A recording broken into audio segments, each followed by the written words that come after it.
여러분, 혹시 성경을 읽다가 이 이야기들이 사실은 다 한 사람을 가리키고 있는 거 아니야? 하는 생각 해보신 적 있으세요? 어쩌면 우리가 진짜 주인공을 놓치고 있었을지도 모릅니다. 오늘은 바로 그 성경 전체를 꿰뚫는 하나의 거대한 이야기, 이른바 구속사적 설교라는 렌즈에 대해서 한번 알아보려고 합니다. 자, 오늘 우리가 함께 따라가 볼 지도입니다. 먼저 아주 익숙한 설교 방식에서 출발해서요. 그게 어떤 한계를 가질 수 있는지 짚어볼 거고요. 그 다음엔 성경을 보는 새로운 렌즈, 구속사가 도대체 뭔지, 왜 중요한지, 그리고 이게 믿음과 행함의 오랜 논쟁을 어떻게 풀어내는지 차근차근 살펴보겠습니다. 네, 첫 번째 섹션입니다. 설교의 중심 질문.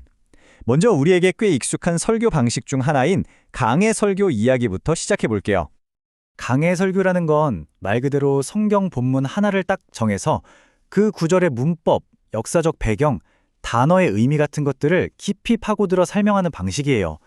수십 년 동안 많은 교회에서 사랑받아온 아주 성경 중심적인 접근법이죠. 본문에 충실하다는 게 정말 큰 장점입니다. 그런데 말이죠. 여기서 중요한 질문이 생깁니다. 이렇게 본문을 충실하게 설명하는 것만으로 정말 충분할까요? 만약에 우리가 숲은 보지 못하고 나무 하나하나에만 집중하느라 이 성경이라는 거대한 이야기의 진짜 주인공을 놓치고 있다면 그건 좀 큰 문제 아닐까요? 자, 바로 이 지점에서 우리가 빠지기 쉬운 인본주의라는 함정이 등장합니다. 이야기의 진짜 영웅이 누구냐는 거죠. 의도는 정말 좋았는데 어느 순간 설교의 초점이 하나님이 아니라 성경 속 인물들, 즉 인간에게로 슬쩍 옮겨가는 현상이 나타나거든요.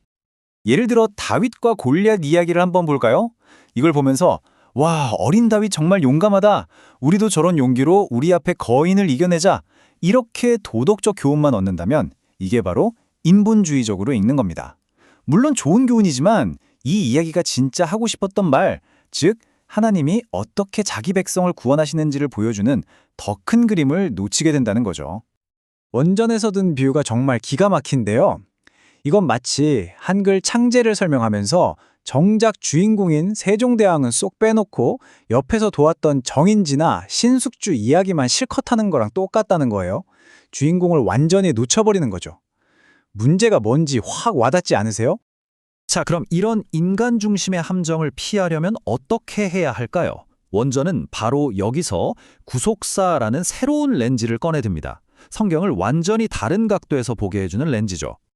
이 구속사적 설교라는 건요, 성경에 나오는 그 어떤 이야기라도 그게 아브라함 이야기든 모세의 율법이든 전부 다 결국 하나의 거대한 이야기, 즉 예수 그리스도를 통해 완성되는 하나님의 구원 계획의 한 부분으로 보는 거예요.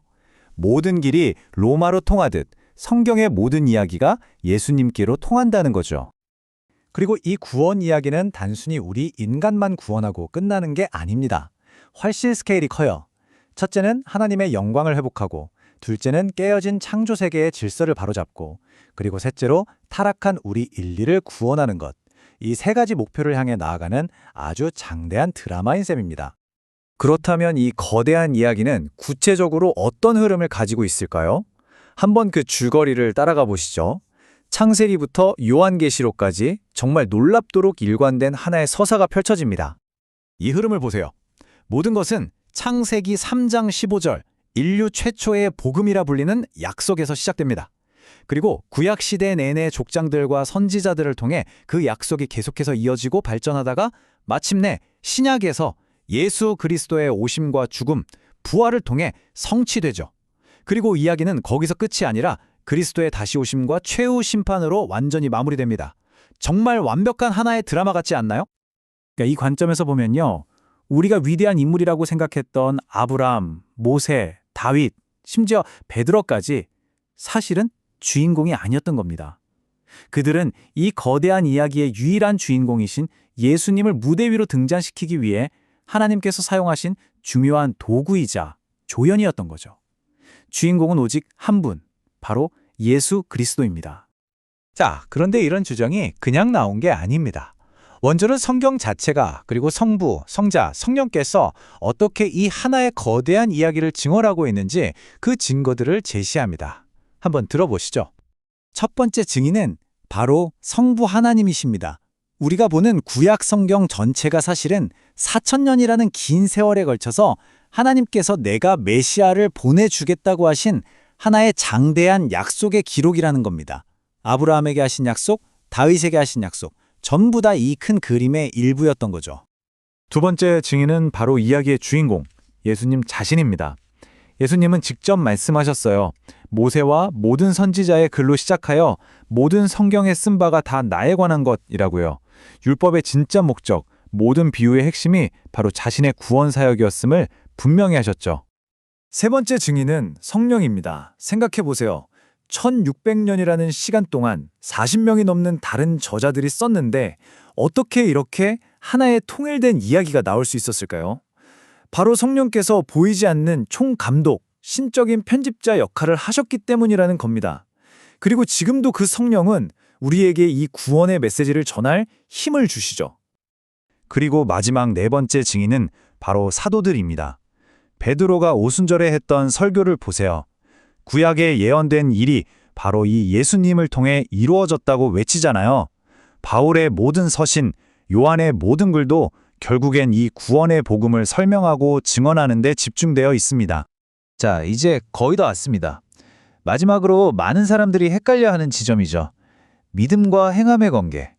이 구속사적 관점이 이 문제를 어떻게 명쾌하게 정리하는지 한번 살펴보겠습니다. 흔히들 믿음으로 구원받는다는 바울과 행함 없는 믿음은 죽은 것이라는 야고보가 서로 다른 말을 한다고 생각해요. 하지만 원전은 그게 아니라고 말합니다. 비유하자면 바울은 나무의 뿌리에 대해 말한 거고 야고보는 그 뿌리에서 자연스럽게 맺히는 열매에 대해 말한 거예요. 같은 나무를 보고 다른 부분을 설명한 거죠. 둘은 절대 충돌하지 않습니다. 그래서 이 구속사적 관점에서 보면 구원은 마치 동전의 양면과 같아요. 한쪽 면에는 바울이 말한 믿음이 새겨져 있고 다른 쪽 면에는 야고보가 말한 행함이 새겨져 있는 거죠. 이 둘은 절대 뗄 수 없는 하나입니다.